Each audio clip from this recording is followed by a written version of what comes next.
Nezabudnite na daňové priznanie k dani z nehnuteľnosti. Platí to pre vás, ktorí ste v roku 2024 nehnuteľnosť nadobudli alebo ju naopak predali. Termín podania je 31.1.2025. Zároveň platí, že je potrebné ho podať aj napriek tomu, že kataster nie je v plnej funkčnosti. Pokiaľ by ste ho nepodali, hrozia vám pomerne vysoké sankcie.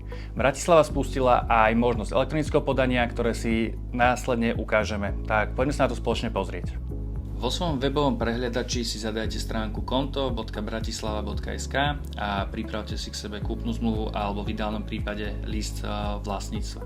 Systém vás bude krok po kroku viesť a budete tam mať aj rôzne návody, ako čo spraviť. V prvej časti máme druh priznania. Prvú časť, alebo to priznanie si dávate v prípade, že ste nadobudli v roku 2024 svoju prvú nehnuteľnosť v rámci Bratislavy.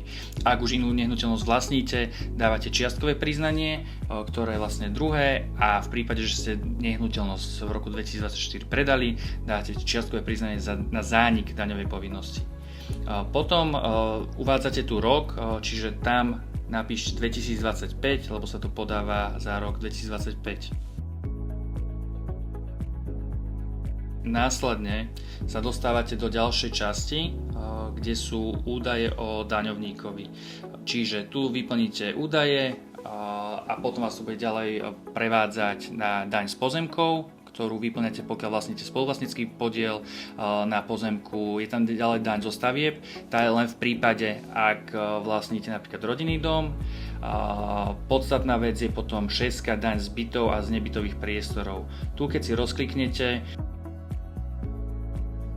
a dáte áno, tak tu máte v podstate potom rozrolované všetky veci, ktoré potrebujete vyplniť, ako ulica, súpisné číslo a tak ďalej. Čiže potom ešte je podstatná vec spoluvlastníctvo.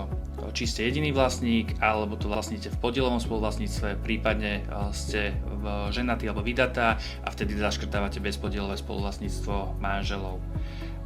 Takže je to veľmi intuitívne, treba si prejsť celým týmto krokom a na záver potom máte sumár, kde to máte zrekapitulované, čiže si skontrolujete svoje údaje a už to len potom elektronicky podpíšete cez Slovensko.sk. Verím, že tento návod vám pomohol a že sa vám podarí podať daňové priznanie k dani z nehnuteľnosti úspešne. Majte krásny deň.